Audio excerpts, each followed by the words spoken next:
Pero había algo aún más inquietante. Diego había dibujado una pequeña mesa en una esquina, con lo que parecía ser equipo de grabación.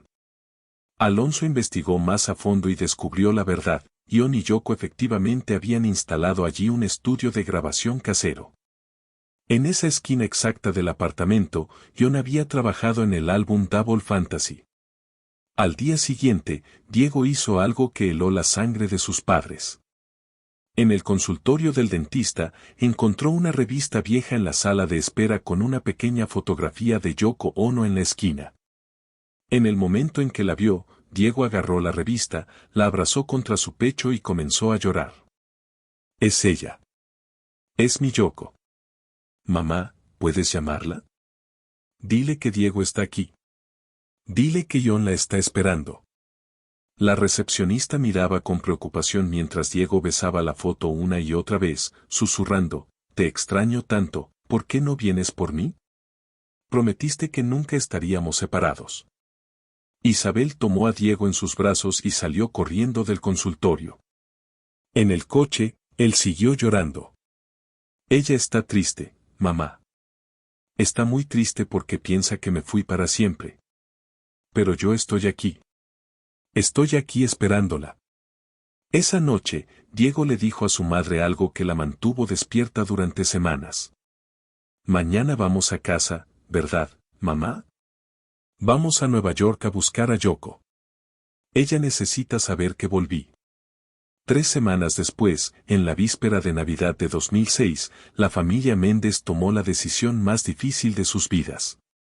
Usando sus ahorros, compraron 3 boletos de avión a Nueva York.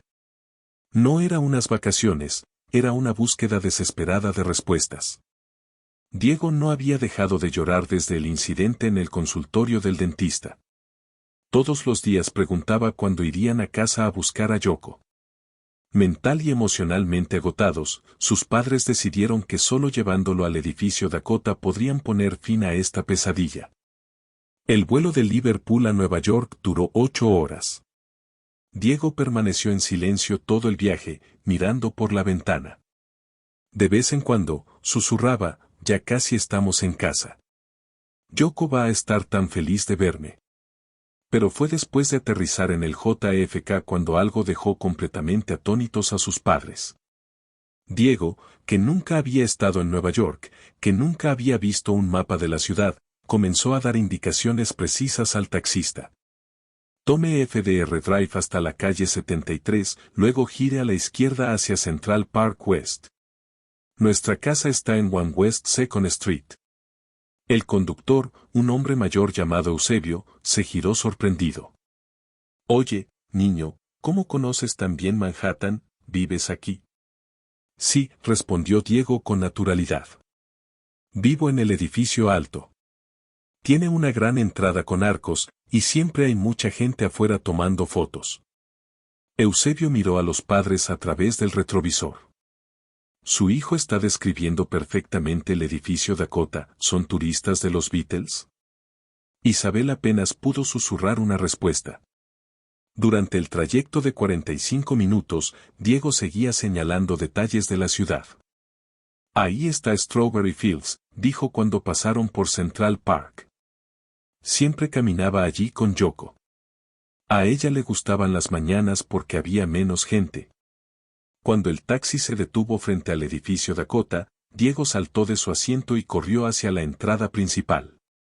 Sus pequeñas manos tocaron los arcos de piedra mientras susurraba, «Estoy en casa. Estoy en casa». Alonso pagó al conductor con manos temblorosas. Eusebio se inclinó y dijo en voz baja, «Señor, he sido taxista en Nueva York durante 30 años.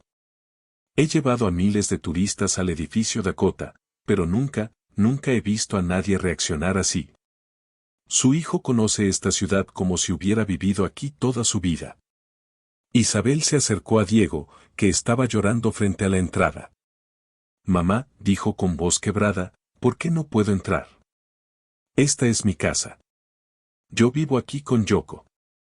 En ese momento, el portero del edificio, un hombre afroamericano de unos 60 años, se acercó con curiosidad. «¿Están bien?». El niño parece muy alterado. Diego lo miró y se quedó observándolo. Tú eres nuevo. No te conozco, ¿dónde está Rogelio? Rogelio siempre me saluda cuando llego. El portero sintió un escalofrío. Rogelio había sido el portero del edificio Dakota durante los años 1370. Había muerto en 1335. Solo los residentes más antiguos y algunos fanáticos obsesivos de John Lennon conocían ese detalle. El hombre preguntó con voz temblorosa, ¿cómo sabes lo de Rogelio? Diego lo miró con ojos llenos de nostalgia. Él siempre me cuidaba cuando Yoko y yo llegábamos tarde en la noche. Me dio caramelos de menta y me preguntó por mis canciones. El portero se quedó sin palabras. Los detalles que Diego acababa de mencionar sobre Rogelio eran absolutamente precisos, pero imposibles de que lo supiera un niño de 5 años de Liverpool. Pero lo que Diego hizo después dejó a todos paralizados. Diego se acercó lentamente a la entrada del edificio Dakota y colocó su manita sobre una placa conmemorativa junto a la puerta. Sus labios comenzaron a moverse en silencio, como si estuviera rezando. De repente, con una voz que no era la suya, comenzó a cantar, Imagine Teres Noe Haven, pero no era la voz aguda de un niño. Era profunda, madura, con el inconfundible acento de Liverpool de los años 60. Isabel sintió que se le temblaban las piernas. Alonso sacó rápidamente su teléfono móvil y empezó a grabar. Diego cantó la canción entera con una perfección técnica imposible, su respiración, sus pausas, la forma en que pronunciaba cada palabra era idéntica a las grabaciones originales de John Lennon. Aún así, había algo aún más inquietante. Cantó con lágrimas recorriendo su rostro, como si cada verso le causara un dolor profundo. Cuando terminó, Diego se desplomó en el suelo, sollozando incontrolablemente. No quiero cantar esa canción, murmuró. Esa canción me asusta. Siempre me asusta cuando la canto. El portero del edificio Dakota, que había presenciado todo, se acercó con los ojos llorosos. En mis 30 años trabajando aquí, he visto miles de imitadores de John Lennon. Pero esto no es una imitación. Este niño canta exactamente como él. Exactamente igual. Julián Herrera había trabajado en el museo durante 15 años. Había memorizado cada biografía, cada libro, cada documento sobre los Beatles, pero nunca había leído nada sobre una armónica en ese lugar. Jamás había visto ese detalle registrado en ningún lado. Chico, dijo Julián con voz temblorosa, ¿puedes contarme algo más sobre el Cavern Club? Diego lo miró con seriedad adulta. El baño siempre estaba roto, y tenías que subir unas escaleras muy empinadas para salir. Diego Epstein nos descubrió el 3 de noviembre de 1361, pero yo lo había visto antes. Fingió que era la primera vez. Los padres de Diego y Julián se miraron en un silencio atónito. El niño acababa de revelar información que ni los expertos más dedicados habían conocido con tal precisión. Pero la revelación más impactante aún estaba por llegar. 2 días después del incidente en el museo, ocurrió algo que dejó devastada a la familia Méndez. Diego comenzó a despertarse todas las noches exactamente a las 3:17 de la mañana. Sus padres lo encontraban sentado en su cama, cantando melodías que nunca habían escuchado antes.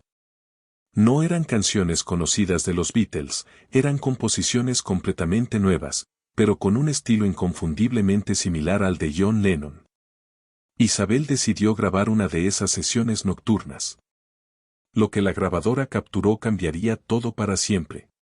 Diego cantó una canción llamada El sueño de Lou, con una melodía hipnótica y letras profundamente melancólicas sobre una niña perdida en un jardín de cristal. Su voz, aunque infantil, tenía la entonación y la cadencia de las primeras composiciones de John Lennon. Lucy camina por cristal, guardando su camino a casa. Las flores cuentan una historia. Alonso Méndez escuchó la grabación una y otra vez. La composición era sofisticada, con progresiones de acordes complejas que un niño de 5 años jamás podría conocer. Pero lo que más lo perturbaba era la forma en que Diego pronunciaba ciertas palabras, el vibrato en su voz, los pequeños suspiros entre líneas, todo era idéntico al estilo vocal de Lennon. Desesperado por respuestas, Alonso contactó al Dr. Ernesto Harrison, musicólogo especializado en los Beatles en la Universidad de Liverpool. Le envió la grabación sin revelar quién era el cantante. La respuesta del Dr. Harrison llegó 48 horas después y los dejó sin palabras. Estimado señor Méndez, la composición que me envió es extraordinaria. Las progresiones armónicas son consistentes con el estilo de composición de John Lennon entre 1362 y 1363. Aún más sorprendente, encontré referencias a esta canción en mis archivos. Hay una entrada en el diario personal de Paul McCartney, fechada el 15 de agosto de 1363, donde menciona que John había estado trabajando en una canción sobre Lucy y jardines de cristal, pero la descartó por ser demasiado personal. Los padres se miraron en silencio. Su hijo de 5 años había cantado una canción que John Lennon había escrito 43 años antes, una canción nunca grabada oficialmente. Pero esto era solo el comienzo. En las siguientes noches, Diego cantó 4 canciones más, Strawberry Mine, Julia's Lullaby, Penny Lane Backwards y Tomorrow's Yesterday. Cada una tenía el mismo nivel de sofisticación musical y el mismo vínculo imposible con el trabajo inédito de Lennon. El Dr. Harrison confirmó que había encontrado referencias fragmentarias a todas estas composiciones en cartas privadas y diarios de los miembros de la banda, documentos clasificados durante décadas, con acceso concedido solo a un puñado de académicos. Señor Méndez, escribió el Dr. Harrison en su último correo electrónico, necesito urgentemente saber la fuente de estas grabaciones. Lo que me ha enviado podría reescribir la historia musical de los Beatles. Esa noche, Isabel abrazó con fuerza a Diego, sintiendo que su mundo se derrumbaba. Su hijo no solo creía que era John Lennon. De alguna manera, de forma imposible, parecía tener acceso a los pensamientos y creaciones más íntimos del músico. Y entonces llegó el momento más aterrador, lo que Diego le susurró al oído. Mamá, todavía recuerdo más canciones. Pero estas son muy tristes. Hablan de cómo voy a morir. El comportamiento de Diego se volvió aún más perturbador cuando se obsesionó con una mujer que nunca había visto antes, Yoko Ono. Todo comenzó el 2 de diciembre de 2006, cuando Diego se despertó llorando a las 5:30 de la mañana. Entre sollozos, repetía, ¿dónde está Yoko? ¿Por qué no viene a buscarme? Ella prometió que siempre estaríamos juntos. Isabel trató de calmarlo, pero Diego no paraba. Ella tiene el cabello negro muy largo y siempre usa vestidos blancos. Vive en nuestra gran casa con muchas ventanas, ¿por qué no está aquí conmigo? Los padres intercambiaron miradas alarmadas. Diego nunca había visto una fotografía de Yoko. No tenían discos de los Beatles en casa, ni libros, ni documentales. ¿Cómo podía describir tan claramente a la viuda de John Lennon? Esa misma tarde, ocurrió algo aún más escalofriante.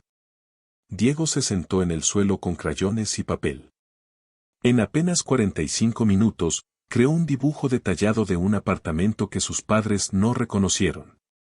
Mostraba una enorme habitación con ventanales de piso a techo, un piano de cola blanco en el centro, plantas colgantes por todas partes y una cama circular con sábanas blancas. Esta es mi casa con Yoko, explicó Diego, señalando cada detalle. El piano está exactamente aquí porque desde esta posición puedo ver el parque. Yoko siempre se sienta en esta silla mientras toco. Y aquí, señaló una esquina, ahí está la máquina donde grabamos Double Fantasy. Alonso tomó el dibujo con manos temblorosas. El nivel de detalle era imposible para un niño de 5 años, perspectiva correcta, proporciones precisas y elementos arquitectónicos específicos dibujados con una exactitud asombrosa. Esa noche, mientras Diego dormía, Alonso buscó en internet el apartamento de John Lennon y Yoko Ono en el edificio Dakota. Lo que encontró lo dejó atónito. Las fotografías del apartamento real coincidían exactamente con el dibujo de Diego, el piano blanco en el mismo lugar, los enormes ventanales con vista a Central Park, las plantas colgantes. Incluso la cama circular con sábanas blancas. Cada detalle era perfecto. Esa noche en el hotel, los Diegos reprodujeron la grabación una docena de veces. Alonso envió el audio al doctor Ernesto Harrison en Liverpool sin explicar las circunstancias. 6 horas después, llegó una respuesta: señor Diego, acabo de escuchar su grabación y necesito urgentemente información sobre quién la cantó. El audio fue sometido a análisis espectrográfico, y la estructura vocal es idéntica a las grabaciones de John Lennon de 1371. Pero hay algo aún más perturbador. La interpretación emocional coincide con una versión que Lennon grabó en su apartamento del Dakota en 1380, apenas 2 semanas antes de su muerte. Esa grabación nunca fue publicada y existe solo en los archivos privados de Yoko Ono. Isabel leyó el correo con manos temblorosas. Su hijo no solo había cantado como John Lennon, cantó como Lennon en sus últimos días, con una melancolía inquietante que helaba la sangre. En la mañana del 26 de diciembre de 2006, Diego se despertó gritando a las 4:17 de la mañana. Sus padres corrieron a su cuarto y lo encontraron sentado en la cama, empapado en sudor frío, con los ojos bien abiertos por el terror. Mamá, susurró con voz temblorosa, soñé con el hombre otra vez. El hombre que me va a hacer daño. Isabel se sentó a su lado. Diego, cariño, fue solo una pesadilla. No es una pesadilla, mamá. Es un recuerdo. Diego la abrazó con fuerza, temblando. Es un hombre gordo con gafas gruesas. Tiene un libro en la mano y me dice que me quede quieto, pero sus ojos están llenos de rabia. Alonso se inclinó, preocupado. Diego, ¿qué libro tenía el hombre? Era mi libro. Un libro sobre mí. Pero estaba muy enfadado conmigo. Gritaba cosas horribles mientras yo firmaba. Diego empezó a llorar. Luego saca algo de su abrigo, algo brillante, y siento mucho dolor en la espalda. Los padres intercambiaron miradas alarmadas. Diego nunca había visto imágenes del asesinato de John Lennon. Nunca habían mencionado a Mark David Chapman. ¿Cómo podía describir al asesino con tanta claridad? ¿Recuerdas qué día pasó eso, Diego? Fue el 8 de diciembre. Hacía mucho frío, y yo llevaba mi abrigo negro. Yoko y yo habíamos estado grabando toda la tarde. Ella estaba cansada y quería cenar temprano. Diego se secó las lágrimas. Le dije que tenía que firmar un autógrafo primero para un fan que esperaba abajo. A Isabel le recorrió un escalofrío. Los detalles que Diego describió coincidían exactamente con los relatos documentados del último día de John Lennon. Mamá, ese hombre viene por mí otra vez. No quiero que me haga daño, solo quiero estar con Yoko y tocar mis canciones. Alonso buscó en internet información sobre el 8 de diciembre de 1380. Lo que encontró lo dejó sin palabras. Diego había descrito cada detalle del asesinato con una exactitud escalofriante: la hora, el lugar, el libro de Chapman de Catcher in the Rye, incluso el hecho de que Lennon había estado grabando con Yoko Ono esa tarde. Alonso le preguntó a su hijo con voz temblorosa: ¿recuerdas algo más de ese día? Diego lo miró con ojos llenos de tristeza. Recuerdo que antes de bajar a firmar el autógrafo, besé a Yoko y le dije que la amaba. Tenía la sensación de que algo malo iba a pasar, pero pensé que era solo mi imaginación. Hizo una pausa y susurró: ojalá hubiera escuchado esa voz que me decía que no bajara. 3 días después, ocurrió lo imposible. A través de los contactos del Dr. Harrison en Liverpool, los Diegos organizaron una reunión con Yoko Ono en su apartamento del edificio Dakota. Yoko, que ahora tenía 73 años, había aceptado encontrarse con el niño después de escuchar grabaciones de las canciones perdidas de John.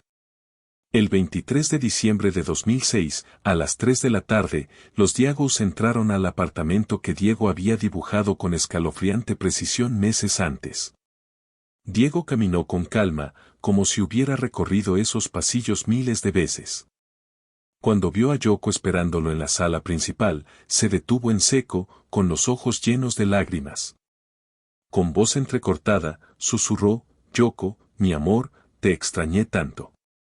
Yoko, que había mantenido una expresión escéptica hasta entonces, de pronto sintió que le temblaban las piernas. La forma en que Diego la miraba, el tono de su voz, la ternura en sus ojos, era exactamente como John la había mirado en los últimos días de su vida. Diego se acercó lentamente y tomó las manos de Yoko entre las suyas. «¿Por qué estás tan triste? Lo veo en tus ojos. Has estado llorando mucho desde que me fui». Las lágrimas corrían por las mejillas de Yoko. En 26 años, nadie le había hablado de esa manera. Nadie había capturado su dolor oculto con tanta precisión. «¿Todavía tienes el piano blanco?», preguntó Diego, mirando hacia el lugar exacto donde estaba. «¿Puedo tocarte la canción que nunca pude terminar para ti?». Diego se sentó al piano y comenzó a tocar una melodía que Yoko nunca había escuchado antes, pero que llevaba el inconfundible estilo de la composición de John. Sus pequeñas manos se movían por las teclas con una maestría que ningún niño de 5 años podría poseer. Mientras tocaba, cantaba: «Yoko, mi sueño eterno. Ni siquiera la muerte puede dividir lo que hemos sido». Yoko se desplomó en su sillón favorito, el mismo en el que se había sentado mientras John componía. Diego no podía haber sabido eso, nadie se lo había dicho. Cuando la canción terminó, Diego se acercó a Yoko y le susurró algo al oído que la devastó por completo. «¿Todavía guardas mi última carta? La que escribí el día antes de morir, la que decía que si algo me pasaba, encontraría la manera de decirte que nuestro amor es eterno». Yoko miró a Diego con ojos llenos de asombro y terror. Esa carta existía. Estaba guardada en su caja fuerte privada. Nunca se la había mostrado a nadie. Ni siquiera el hijo de John, Sean, sabía de su existencia. «¿Cómo sabes de esa carta?», preguntó con voz temblorosa. Diego sonrió con infinita tristeza. «Porque yo la escribí, mi amor. Y he venido a cumplir mi promesa». Lo que Diego le reveló a Yoko en privado durante los siguientes 20 minutos lo cambió todo para siempre. Cuando los padres de Diego fueron llamados de nuevo a la sala, encontraron a Yoko transformada. Sus ojos brillaban con una mezcla de esperanza y miedo que no habían visto en décadas. «Diego me ha dicho cosas que solo John y yo sabíamos», dijo con voz temblorosa. «Detalles de nuestras conversaciones más íntimas, secretos que he llevado en mi corazón durante 26 años». Diego se volvió hacia sus padres y tomó sus manos. «Mamá, papá, necesito explicarles por qué estoy aquí, por qué he regresado». Con una seriedad que helaba la sangre, Diego continuó. «Cuando era John, tenía una última canción que quería grabar. Se llamaba El puente entre mundos. Trataba sobre la muerte, sobre cómo el amor puede sobrevivir más allá de la vida física. Era mi regalo de despedida para la humanidad». Volvió al piano y comenzó a tocar una melodía hermosa, casi sobrenatural. Su voz, ahora transformada por completo en la de John Lennon, llenó el apartamento. La canción duró exactamente 4 minutos y 17 segundos. Cuando terminó, Diego se volvió hacia todos los presentes. «Esta canción debe llegar al mundo. Es mi último mensaje. Por eso regresé, para completar lo que no pude terminar». Yoko se acercó a Diego y lo abrazó como si fuera lo más precioso del universo. «John, mi John, ¿cuánto tiempo puedes quedarte conmigo?», preguntó. Diego la miró con ojos llenos de amor y tristeza. «No mucho, mi amor. Siento que esta experiencia está llegando a su fin. Pero antes de irme, necesito que me prometas algo. Esta canción debe ser grabada y compartida con el mundo. Es mi legado, mi prueba de que el verdadero amor nunca muere». 3 meses después, Diego Méndez dejó de recordar que era John Lennon. Los recuerdos se desvanecieron lentamente hasta que volvió a ser simplemente un niño de 5 años en Liverpool. Pero El puente entre mundos fue grabado profesionalmente y se convirtió en uno de los fenómenos musicales más extraordinarios de la historia moderna. Yoko Ono declaró públicamente: viví con John durante años. Conocí su alma más profundamente que nadie en el mundo, y puedo decir con absoluta certeza que Diego Méndez, durante un periodo imposible de explicar, fue la reencarnación de mi esposo. Hasta el día de hoy, científicos, musicólogos y expertos en fenómenos paranormales siguen sin poder explicar cómo un niño de 5 años pudo acceder a recuerdos, conocimientos y habilidades que pertenecieron a John Lennon. Lo que sí saben es que fueron testigos del caso de reencarnación más documentado y verificado de la historia moderna. Y Diego Méndez, ahora un adolescente normal, todavía despierta de vez en cuando tarareando melodías que no recuerda haber aprendido. Con una profunda nostalgia por una mujer llamada Yoko y un apartamento en Nueva York que insiste fue una vez su hogar. Liverpool, Inglaterra. 15 de octubre de 2006. Una familia pasea por el bullicioso centro de la ciudad, mezclándose con el ritmo cotidiano de la multitud. De repente, ocurre algo inusual. Diego Méndez, de 5 años, se detiene en seco, su mirada fija en un enorme póster de los Beatles expuesto en la vitrina de una tienda de discos. Suscríbete al canal, dale like al video y míralo hasta el final, y no olvides dejar un comentario diciéndonos desde dónde nos estás viendo. Mamá, ese soy yo cuando era famoso. Su madre, Isabel Méndez, ríe nerviosamente. Diego, cariño, esos son los Beatles. Es una banda muy vieja. Pero Diego no se mueve. Señala directamente a John Lennon en la foto y repite con una certeza escalofriante: no, mamá, ese soy yo. Yo era famoso, y cantaba para mucha gente, y gritaban muy fuerte. Isabel siente un escalofrío recorrerle la espalda. ¿Cómo podría un niño de 5 años siquiera saber sobre los Beatles? Nunca habían puesto esa música en casa, ni siquiera habían hablado de bandas viejas. Apenas 2 años atrás, Diego apenas podía juntar palabras. Diego, nunca has visto esta foto en tu vida, dice su padre, tratando de mantenerse racional. Sí la he visto, papá. Recuerdo cuando la tomaron. Hacía mucho calor ese día, y Paul estaba nervioso. Los padres se miran congelados. ¿Cómo sabría Diego el nombre de Paul McCartney? Puedo probar que soy él, dice Diego con la seriedad de un adulto. Sé cosas que nadie más sabe.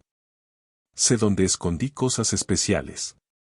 Sé canciones que nunca le he cantado a nadie. Isabel toma la mano de su hijo, tratando de calmarlo. Vámonos a casa, Diego. Está bien, mamá, dice suavemente. Un día me vas a creer. Lo prometo. Lo que estás a punto de escuchar es considerado por los especialistas en reencarnación como el caso más documentado y sorprendente jamás registrado. Una historia que desafía todo lo que creemos sobre la vida, la muerte y el alma humana. Lo que comenzó como las extrañas palabras de un niño se convertiría en la investigación más inquietante de los últimos 50 años. Pero lo que Isabel y Alonso Méndez acababan de presenciar era solo el comienzo. En las semanas siguientes, Diego comenzó a mostrar comportamientos que aterrorizaron a sus padres. En casa, el niño de 5 años empezó a tararear melodías complejas que nunca había escuchado antes.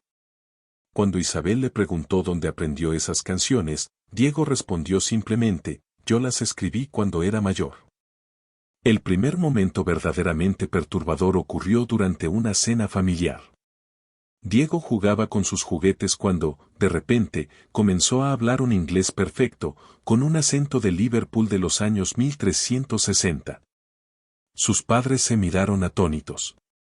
Diego apenas podía manejar unas pocas palabras de inglés básico que había aprendido en el jardín de infancia. Solía vivir en una gran casa blanca con Yoko, murmuró mientras movía sus carritos de juguete. Ella tenía el cabello negro largo y siempre vestía de blanco. Isabel se levantó de la mesa, temblando. Diego, ¿dónde escuchaste esas palabras? ¿Quién es Yoko? Diego la miró con ojos que parecían demasiado viejos para su pequeño rostro. Ella era mi esposa, mamá. La extraño mucho. El momento más escalofriante llegó una semana después. Alonso decidió poner música de los Beatles para ver cómo reaccionaría su hijo. Cuando comenzó Here Comes the Sun, Diego corrió hacia las bocinas y gritó, «Apáguenla, apáguenla, George está tocando mi guitarra». Sus padres se quedaron helados. ¿Cómo podía un niño de 5 años saber que George Harrison tocaba la guitarra en esa canción? ¿Y por qué la llamaba su guitarra? Diego estalló en un llanto incontenible. Entre sollozos, repetía, «Yo escribí esa canción. La escribí para Julian. Era para mi hijo». Isabel abrazó a Diego entre sus brazos, pero el niño seguía llorando. «Mamá, ¿por qué no puedo tocar mis instrumentos? ¿Dónde están mis guitarras? ¿Dónde está mi piano blanco?» Esa noche, sus padres no pudieron dormir. Lo que estaba pasando desafiaba la lógica. Su hijo de 5 años no solo conocía detalles personales sobre John Lennon, hablaba como si fuera John Lennon. Y el momento más aterrador aún estaba por llegar. 3 semanas después del incidente con la música, Isabel Méndez tomó una decisión que lo cambiaría todo. Desesperada por entender lo que le pasaba a su hijo, decidió llevarlo al Museo de los Beatles en Liverpool. Su plan era simple: si Diego realmente creía que era John Lennon, ese lugar pondría fin a la fantasía de una vez por todas. El 12 de noviembre de 2006, a las 10:30 de la mañana, la familia Méndez entró al museo. Diego caminaba tranquilo, sosteniendo la mano de su madre, sin mostrar señal de reconocimiento. Pero todo cambió cuando llegaron a la primera sala de exhibición. Diego soltó la mano de su madre y corrió hacia una vitrina. Presionando sus pequeñas manos contra el vidrio, sus ojos se llenaron de lágrimas. «Esta es mi guitarra», gritó, señalando una Rickenbacker de 12 cuerdas. «La compré en Nueva York en 1364. Tiene un rasguño aquí». Señaló el lugar exacto donde, años después, los expertos confirmarían que existía una pequeña marca. El guía del museo, Julián Herrera, se acercó curioso. «Pequeño, esa es la guitarra de John Lennon, pero no hay rasguños visibles en ella».